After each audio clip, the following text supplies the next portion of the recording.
Hello everyone, welcome back to the daily current affair series of triple A bright academy. आज हम इस series में cover करेंगे 9th से लेके 11th तक के सारे करंट अफेयर्स, 9th 10th और 11th अप्रैल के। ओके, तो इंपॉर्टेंस ऑफ द डे से स्टार्ट करते हैं।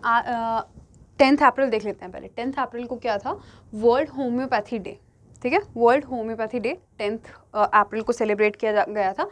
क्यों? इसमें होम्योपैथी की जितनी भी अवेयरनेस होती है, उसके जितने भी अच्छे इफ़ेक्ट्स होते हैं हमारी हेल्थ पे, या होम्योपैथी की जितनी भी कंट्रीब्यूशन है ना मेडिकल साइंस में, उसकी अवेयरनेस के लिए इस डे को सेलिब्रेट किया जाता है। इस बार की थीम थी people's choice for wellness. Okay, people's choice for wellness इस बार की थीम थी। आज के दिन 11th अप्रैल को नेशनल सेफ मदरहुड डे मनाया जाता है।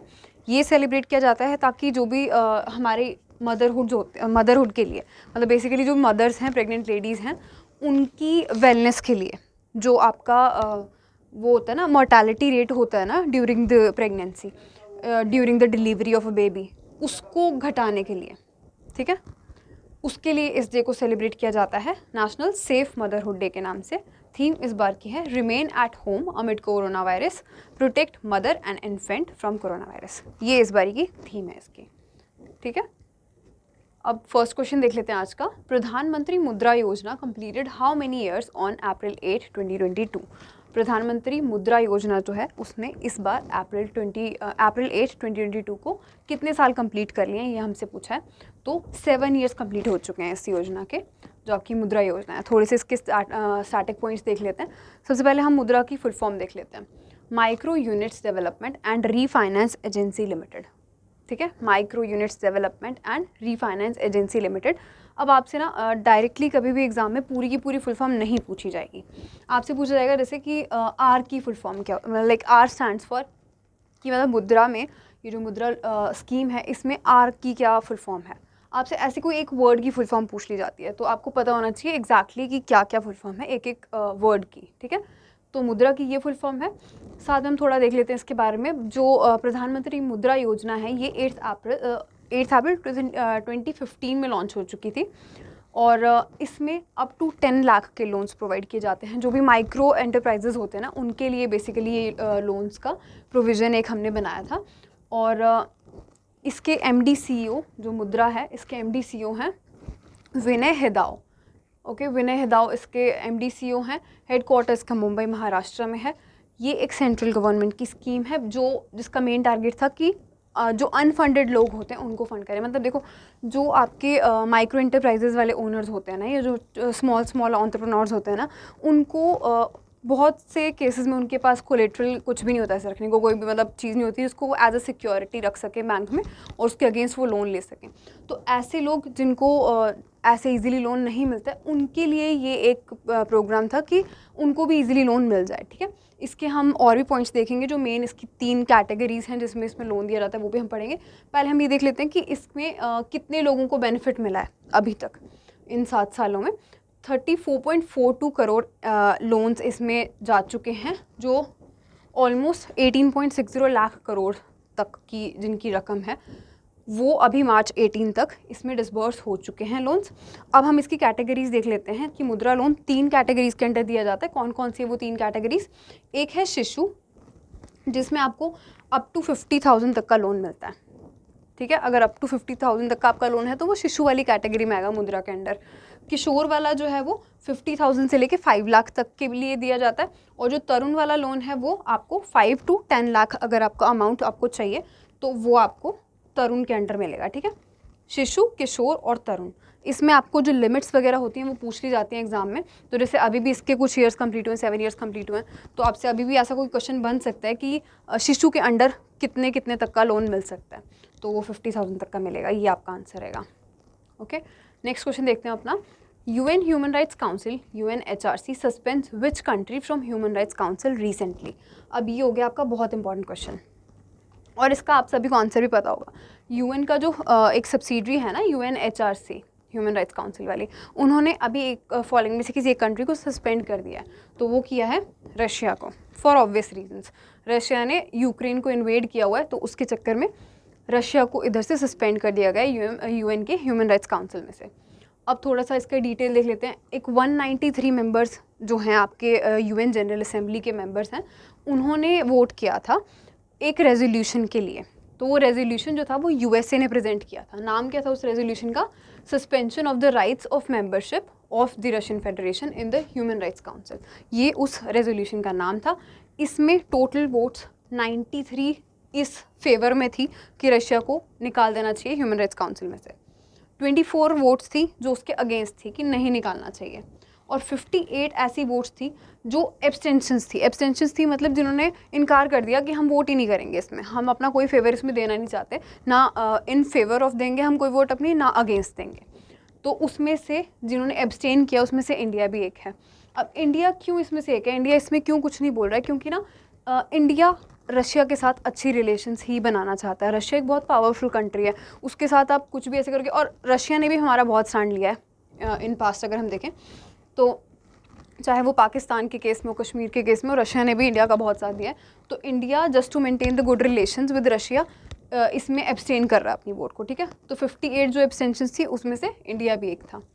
अब रशिया जो है ना वो यूएन के ह्यूमन राइट्स काउंसिल में से निकाले जाने वाली दूसरी कंट्री बन गई है, ठीक है। फर्स्ट लीबिया थी, 2011 में लीबिया पहली कंट्री थी जिसको निकाला था।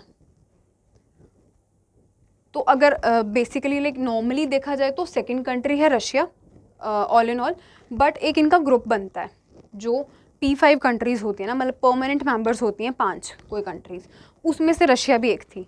कौन कौन सी कंट्रीज हैं इसमें? और चाइना, फ्रांस, रशिया थी अभी तक, और यूके और यूएस। तो अब सिर्फ चाइना, फ्रांस, यूके और यूएस इसके 4 जो परमानेंट मेंबर्स हैं वो बन गए।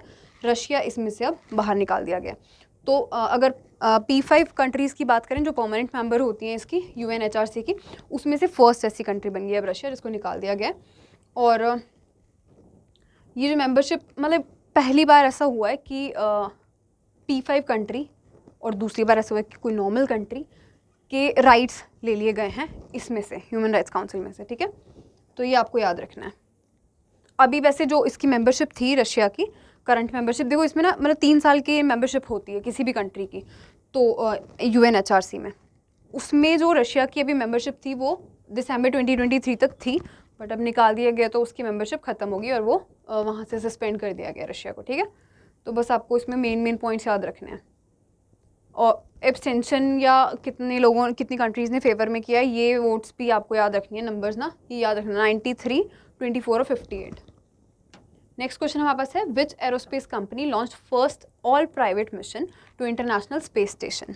कौन सी ऐसी कंपनी है, एरोस्पेस कंपनी है, जिसने अंतर्राष्ट्रीय अंतरिक्ष स्टेशन के लिए पहला ऑल प्राइवेट मिशन लॉन्च किया है? तो वो है SpaceX, okay. Elon Musk की स्पेस एक्स जो है वो ऐसी पहली एरोस्पेस कंपनी बनी है। तो इन्होंने जो ये मिशन है इसका नाम क्या है? एक्सियोम 1 और जस्ट AX1 के नाम से ही ये न्यूज़ में फेमस है। AX1 आपको याद रखना है, स्पेस एक्स का ये एक प्रोजेक्ट है, ठीक है। ये एक ऐसा जॉइंट मिशन है जिसमें नासा और एक्सियोम स्पेस दोनों ने कोलैब करके एक ये जॉइंट मिशन स्टार्ट किया है, ठीक है। ये ऐसा first ever all private space flight है जो कि एस्ट्रोनॉट्स को इंटरनेशनल स्पेस स्टेशन लेके जाएगा। फर्स्ट ऐसा ऑल प्राइवेट स्पेस फ्लाइट है ये, ओके। और साथ में फर्स्ट कॉमर्शियल मिशन भी है इंटरनेशनल स्पेस स्टेशन के लिए। इसके साथ एक और बेसिक लाइक इम्पॉर्टेंट पॉइंट बन रहा है कि लैरी कॉनर जो इस मिशन के भी पायलट हैं, वो पहले ऐसे पर्सन बन गए हैं जिन्होंने ओशन सरफेस को भी एक ही साल में टच किया है, और साथ के साथ वो आउटर स्पेस में भी एक ही साल में यानी 2022 में वो गए हैं, ठीक है। तो ऐसे पहले पर्सन बने हैं लैरी कॉनर जो इस मिशन के पायलट भी हैं।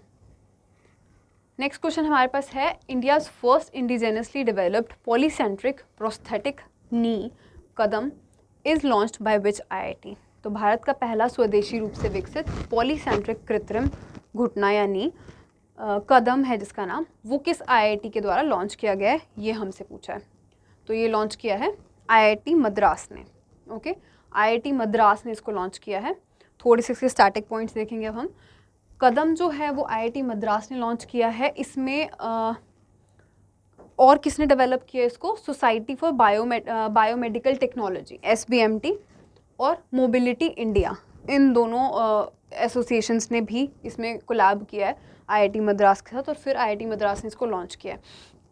ये ना एक मतलब ऐसे नकली प्रोस्थेटिक लेग्स वगैरह होती है ना, वैसे प्रोस्थेटिक नी है जो आपकी अबव नी की जो भी जिनकी भी मतलब टांगें नहीं होती है ना नी से ऊपर, किसी भी रीज़न की वजह से किसी एक्सीडेंट में चली गई हैं कुछ, तो उनको ये हेल्प करेगा चलने में ईजीली, ठीक है। तो थोड़ा सा और देख लेते हैं अब हम। National institute of ranking framework ना, ये एक ये इससे इस वाले क्वेश्चन से थोड़ा अलग एक पॉइंट है, बट टॉपिक से रिलेटेड है कि जो नेशनल इंस्टीट्यूट रैंकिंग फ्रेमवर्क होता है वो हमेशा हर साल जो भी आपकी इंस्टीट्यूशंस होती हैं ना उनको रैंक करता है, ठीक है। तो उसमें भी आईआईटी मद्रास ने टॉप किया इस बार, और सेकंड पे आपकी आईआईटी दिल्ली है, थर्ड पे आईआईटी बॉम्बे है, ओके। बस इतना से याद रखना कि एनआईआरएफ की जो रैंकिंग है उसमें भी आईआईटी मद्रास ने टॉप किया है, और आईआईटी दिल्ली और बॉम्बे सेकंड और थर्ड पोजीशन पे रिस्पेक्टिवली। अगर हम बात करें टोटल आईआईटीज़ और आईआईएम्स की जो इंडिया में हैं, तो टोटल आईआईटीज़ 23 हैं इंडिया में, और टोटल आईआईएम्स हैं 20, ओके। नेक्स्ट क्वेश्चन हमारे पास है, which state government has developed an anti corruption mobile app to make the state corruption free. कौन से राज्य सरकार ने राज्य को भ्रष्टाचार मुक्त बनाने के लिए एक भ्रष्टाचार विरोधी मोबाइल ऐप विकसित किया है। तो ये आपका किया है उत्तराखंड ने। उत्तराखंड गवर्नमेंट ने ये एक ऐप लॉन्च किया है जिसका नाम है करप्शन फ्री उत्तराखंड ऐप 1064। ये आपके ऐप का नाम है, करप्शन फ्री उत्तराखंड ऐप 1064। इसमें आप इस ऐप को यूज़ करके भी कंप्लेंट कर सकते हो करप्शन की, और साथ में 1064 पे कॉल करके भी करप्शन के लिए या किसी भी ऑफिशियल के अगेंस्ट अगर आपने कोई कंप्लेंट करनी है तो वो आप इधर कर सकते हो। ये जो ऐप है ये इनॉग्रेट किसने किया है, जो सीएम है आपके उत्तराखंड के पुष्कर सिंह धामी, उन्होंने इसको इनॉग्रेट किया है। और मोटिव क्या है इसका, अब ऑब्वियसली करप्शन फ्री है तो फिर करप्शन ही हटाने के लिए वही है, तभी इसको लॉन्च किया गया, और साथ में अच्छी गवर्नेंस हो, अच्छे से चले ये आपका वहाँ की गवर्नमेंट, उसके लिए भी ये ऐप है। हिंदी और इंग्लिश दोनों लैंग्वेजेस में इसको अभी अवेलेबल करवाया गया है, और ये हम पढ़ ही चुके हैं कि ऐप पे या फिर 1064 पे कॉल करके या मैसेज करके आप लोग कंप्लेंट कर सकते हैं। इसमें जो नंबर है वो भी गवर्नमेंट ऑफ इंडिया के ऑफिशियल्स या उनके कोई सबऑर्डिनेट्स जो होते हैं वो इस पे रिसीव करने वाले हैं कॉल्स को, ओके। नेक्स्ट क्वेश्चन हमारे पास है, which among the following institutions has signed $100 million loan pact with a French firm Louis Dreyfus Company LDC to help small farmers। अब स्मॉल फार्मर्स की हेल्प करने के लिए फॉलोइंग में से कौन से इंस्टीट्यूशंस ने एक फ्रेंच कंपनी जिसका नाम है लुइस ड्राइफस कंपनी, इसके साथ कोलैब किया है। तो ये किया है आपके एशियन डेवलपमेंट बैंक ने, ठीक है। ऐसे कोई भी लोन्स वगैरह होते हैं बहुत इंपॉर्टेंट हैं, और लोन का अमाउंट भी इम्पॉर्टेंट होता है, किस लिए किया गया है, जैसे स्मॉल फार्मर्स के लिए किया ये भी इम्पॉर्टेंट है, कौन सी इंस्टीट्यूशंस ने किया ये भी इम्पॉर्टेंट है। यहाँ पर ज़्यादा आपके लिए इम्पॉर्टेंट एडीबी का नाम है, ओके। थोड़े से पॉइंट्स देखते हैं इसके। एडीबी ने ये जो लोन अग्रीमेंट है ये साइन किया है टू हेल्प स्मॉल फार्मर्स, किसी एक पर्टिकुलर कंट्री का नहीं है ये कौन कौन सी कंट्रीज़ को इंक्लूड करता है, India, Indonesia, Pakistan, Thailand and Vietnam. In 5 countries के जितने भी स्मॉल फार्मर्स होंगे उनके लिए ये जो लोन अग्रीमेंट है ये साइन किया गया है, ताकि उनको मतलब जितना भी कोविड की वजह से भी जितना इकोनॉमिकली चैलेंजेस इन्होंने फेस किए हैं फार्मर्स ने, उससे भी वो रिकवर कर पाएँ, और साथ ही साथ क्लाइमेट चेंज के इम्पैक्ट से भी अपनी क्रॉप्स को ये बचा सकें, और उसका मतलब इनको कोई इतना हार्मफुल इफेक्ट ना हो, ठीक है, बहुत ज़्यादा नुकसान ना इनको उठाना पड़े क्लाइमेट चेंज की वजह से भी। अब ये जो पैक्ट है ये 50,000 स्मॉल फार्मर्स को कवर करेगा, और क्रॉप्स कौन कौन सी कवर हो रही हैं इसमें, राइस, कॉटन और कॉफ़ी, इसकी कल्टीवेशन को मेन इसमें फोकस किया जाएगा, ओके। राइस, कॉटन और कॉफ़ी को।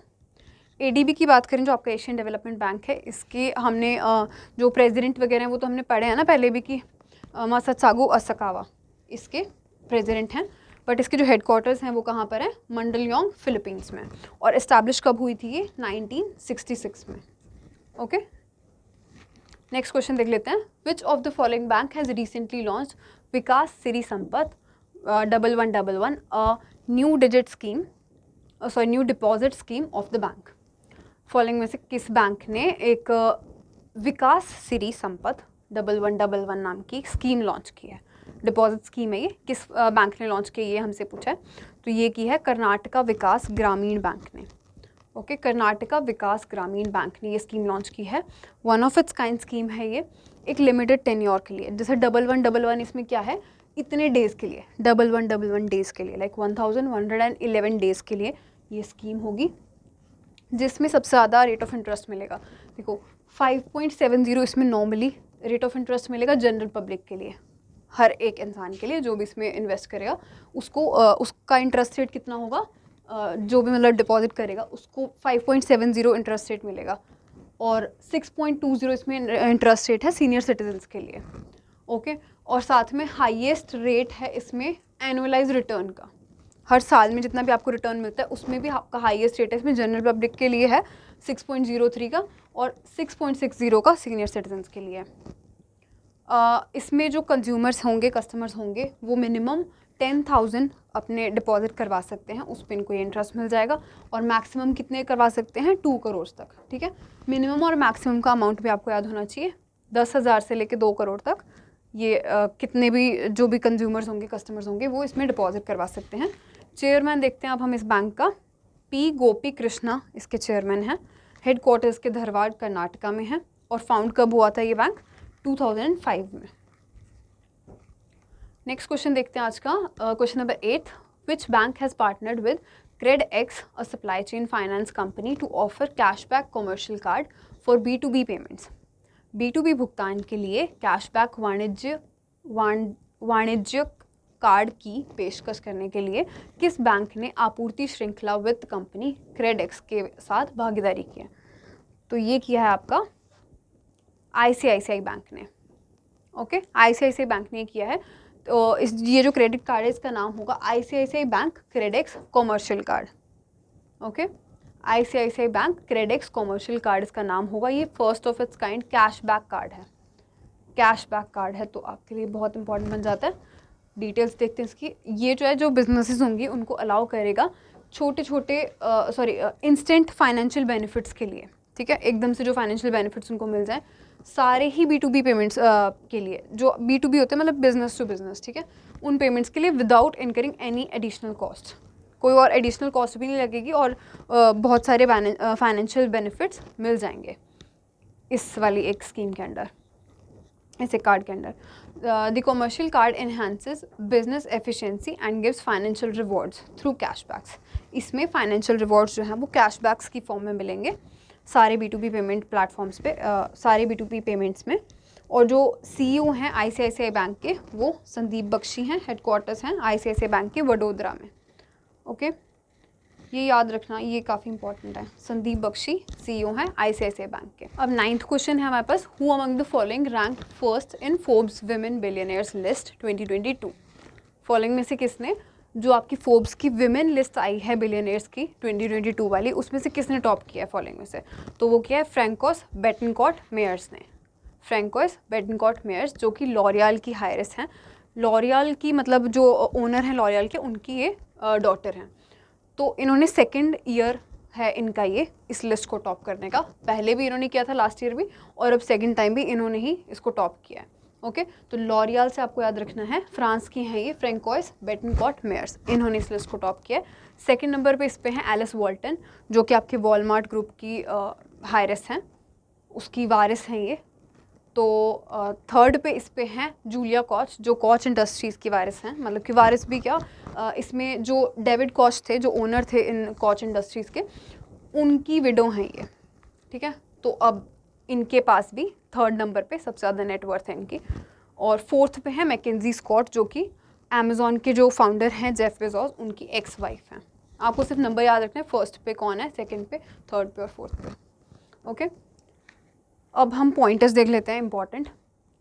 57th CRPF valour day, also known as शौर्य दिवस, was observed on 9th April to commemorate the 1965 battle at Sardar post in run of Kutch, Gujarat against Pakistan. अब 1965 में एक बैटल हुई थी इंडिया की पाकिस्तान के साथ, तो उसको, उसमें जितने भी लोग शहीद हुए थे, जितने भी हमारे आर्मी मैन गए थे जिनकी डेथ हो चुकी थी, उनकी एक मेमोरी में इस डे को सेलिब्रेट किया जाता है। CRPF के जितने भी जवान उसमें शहीद हुए थे उनके लिए शौर्य दिवस भी कहा जाता है इसको। और ये 57th CRPF वेलोर डे था।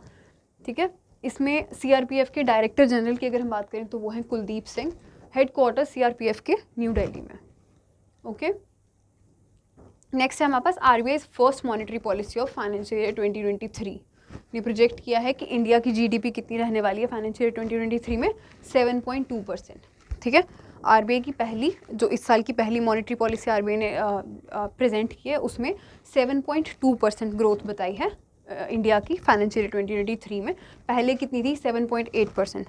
पहले 7.8% थी, बट अब डिक्रीज करके 7.2% कर दिया है इसको भी। नेक्स्ट हमारे पास पॉइंटर है, union minister of defence Rajnath Singh inaugurated a 3-day air force commanders conference. Air force commanders conference Rajnath Singh ने लॉन्च की है वायु भवन न्यू दिल्ली में। इसकी थीम क्या थी कॉन्फ्रेंस की, optimising human resources. Okay, optimising human resources. इसमें से आपका सिर्फ ये बन सकता है कि कहाँ पर ये कॉन्फ्रेंस थी, तो ये न्यू दिल्ली में थी। थीम इसकी थी optimising human resources. Next pointer हमारे पास है, as a major move towards आत्मनिर्भर भारत। जो डिफेंस मिनिस्टर हैं हमारे राजनाथ सिंह, उन्होंने एक रिपोर्ट रिलीज़ की है जो 3rd पॉजिटिव इंडिजेनाइजेशन लिस्ट है, जिसमें 101 आइटम्स हैं इस बार। ये क्या लिस्ट होती है कि इसमें जितने भी डिफेंस के हमारे इक्विपमेंट्स होते हैं ना मेजर, उनको और ऐसे जितने भी इक्विपमेंट वाले प्लेटफॉर्म्स होते हैं वो इंडिया में ही हमने डेवलप किए हैं, उसकी ये लिस्ट है। तो ये पॉजिटिव आई है, मतलब कि हम बहुत अच्छा एक जो हमारा एक मूव है ना, जो हमारा स्टेप है टूवर्ड्स इंडिया को डिफेंस का मैन्युफैक्चरिंग हब बनाने का, वो उसके टूवर्ड्स हमारा एक और अच्छा स्टेप, एक पॉजिटिव स्टेप है। तो ये जो लिस्ट है वो इसी को दर्शाती है कि हम डिफेंस मैन्युफैक्चरिंग में बहुत अच्छा काम कर रहे हैं। और ये लिस्ट में 101 आइटम्स हैं, आपको सिर्फ इतना याद रखना है।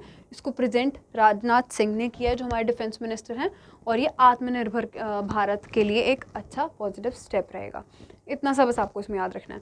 नेक्स्ट पॉइंट हमारे पास है, the ministry of youth affairs and sports contributed the amount of $72,124। किसमें, यूनेस्को में। किसके लिए, ताकि जो डोपिंग होती है ना स्पोर्ट्स में उसको एलिमिनेट किया जा सके। ओके, तो इसमें आपको मेन सिर्फ ये याद रखना है कि हमारे यूथ अफेयर्स और स्पोर्ट्स के मिनिस्टर कौन हैं, अनुराग सिंह ठाकुर।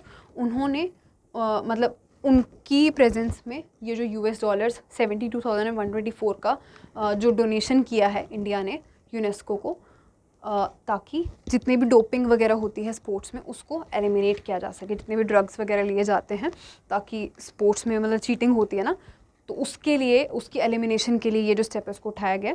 अगर हम बात करें इंडिया में, जो नेशनल एंटी डोपिंग एजेंसी है, NADA कहते हैं उसको, उसका हेडक्वार्टर न्यू दिल्ली में है। इसके जो चेयरपर्सन रहेंगे या जो प्रेसिडेंट रहेंगे वो अनुराग सिंह ठाकुर ही रहेंगे। ठीक है, अनुराग सिंह ठाकुर इसके आपके चेयरमैन या प्रेसिडेंट हैं।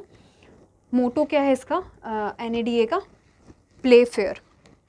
अगर हम बात करें वर्ल्ड एंटी डोपिंग एजेंसी की, तो उसका हेडक्वार्टर मॉन्ट्रियल में है, कनाडा में, और प्रेसिडेंट है उसके विटोल्ड बैंका। नेक्स्ट हमारे पास पॉइंट है, the national festival Sarhul which signifies the beginning of the new year was celebrated in the state of Jharkhand. आपको सिर्फ इतना याद रखना है, सरहूल नाम का एक फेस्टिवल होता है जो न्यू ईयर की सेलिब्रेशन होती है एक तरह से, वो झारखंड में मनाया जाता है। ओके, और जो गणगौर वाला होता है वो मेनली राजस्थान में मनाया जाता है। RBI impose restrictions on Bengaluru based सुश्रुति सौहार्द सहकारा बैंक नियमित। ये बैंक का नाम है, ये बेंगलुरु बेस्ड एक बैंक है, उस पर आरबीआई ने 6 मंथ्स के लिए रिस्ट्रिक्शन लगा दी है। क्यों लगाई है, क्योंकि जो लेंडर है, ये जो बैंक है, इसका फाइनेंशियल पोजीशन जो है वो काफ़ी बुरी हो गई है। इसके लिए 6 मंथ्स के लिए, ताकि अपनी फाइनेंशियल जो पोजीशन है उसको और स्टेबल कर सकें, इन पे 6 मंथ्स का बैन लगा दिया गया। ओके, या रिस्ट्रिक्शंस लगा दी गई हैं, मतलब ये सब सारे फंक्शंस नहीं ये ऑपरेट कर सकेंगे, तो इसलिए आपको इस वाले बैंक का नाम याद रखना है। नेक्स्ट हमारे पास पॉइंट है, DBS bank India partners with social alpha to address the global issue of food waste. मतलब फूड वेस्ट या फूड लॉस और उसकी वेस्ट की मैनेजमेंट को की तरफ एक स्टेप उठाया है DBS बैंक ने सोशल अल्फा के साथ मिलके। ओके, ताकि इस प्रॉब्लम को टैकल किया जा सके। ऑल ओवर द वर्ल्ड ये बहुत बड़ी प्रॉब्लम है, जो फूड का लॉस होता है, बहुत सारा खाना वेस्ट होता है, और वो खाना अगर उसकी प्रॉपर मैनेजमेंट की जा सके, तो वो उन लोगों को पहुंचाया जा सकता है जो ग्लोबल हंगर इंडेक्स जो होता है ना, जो रिलीज़ करते हैं, उसमें बहुत सारी कंट्रीज़ हैं जो अभी बहुत वर्स्ट परफॉर्म कर रही हैं, तो वहाँ पर मतलब इस चीज़ का बहुत इफेक्ट पड़ेगा। तो ऐसा एक स्टेप उठाया DBS बैंक ने सोशल अल्फा के साथ मिलकर। अगर हम बात करें DBS बैंक के CEO की, तो वो पीयूष गुप्ता हैं और हेडक्वार्टर्स के सिंगापुर में है। DBS बैंक जो है वो लार्जेस्ट बैंक भी है साउथ ईस्ट एशिया का, अगर टोटल एसेट्स के उससे पॉइंट ऑफ व्यू से देखा जाए तो लार्जेस्ट बैंक है DBS बैंक पूरे साउथ ईस्ट एशिया का। ओके, नेक्स्ट हमारे पास है Indian oil corporation limited and Larsen and Toubro and renew power. ये 3 जो इंस्टीट्यूशंस हैं, इन्होंने मिलके एक जॉइंट वेंचर कंपनी स्टार्ट करने की बात की है। क्यों? ताकि वो डेवलप कर सकें, एग्जीक्यूट कर सकें और ओन कर सकें ग्रीन हाइड्रोजन असेट्स को इंडिया में। बेसिकली ये सिर्फ एक ग्रीन हाइड्रोजन के लिए जॉइंट वेंचर कंपनी स्टार्ट करने जा रहे हैं। कौन कौन? Indian oil corporation, Larsen and Toubro और रीन्यू पावर। बस आपको कंपनीज का नाम याद रखना है, ग्रीन हाइड्रोजन के लिए जॉइंट वेंचर कंपनी एक स्टार्ट करने वाले हैं, ये याद रखना है। नेक्स्ट है IndusInd banks Indus merchant solutions app. ये ऐप का नाम आपको बहुत ज़रूरी याद रखना है, क्योंकि इसने एक अवार्ड जीता है जो कि आउटस्टैंडिंग डिजिटल CX अवार्ड होता है SME पेमेंट्स के लिए, ठीक है, वो इन्होंने जीता है। 4th अवार्ड थे, 4th एडिशन थी ये इन अवार्ड्स की। तो इंडसइंड बैंक का ये ऐप है, ये आपको याद रखना है। नेक्स्ट हमारे पास पॉइंट है Harish S Mehta, the founding member and the first elected chairman of NASSCOM, has authored a new book titled the Maverick effect, the inside story of India's IT revolution. तो हरीश एस मेहता जो कि NASSCOM के यानी आपके national association of software and service companies, इसके first chairman भी थे और फाउंडिंग मेंबर भी थे। इन्होंने एक बुक लिखी है जिसका नाम है the Maverick effect, the inside story of India's IT revolution, जिसमें इंडिया के IT रेवोल्यूशन के बारे में भी बात की गई है और इनकी खुद की लाइफ के बारे में भी बात की गई है। तो ये बुक जो है इन्होंने लॉन्च किया। ये आपके आज के क्वेश्चंस थे, सारे पॉइंटर्स थे इंपॉर्टेंट। इसमें हमने 9th 10th और 11th की सारी ही न्यूज़ कवर कर लिए जो इंपॉर्टेंट थी। अब अगर आपको इसमें कोई भी कन्फ्यूजन लग रही है तो आप कमेंट में पूछ सकते हैं। मैं आपसे मिलूंगी कल नेक्स्ट क्लास के साथ। Thank you.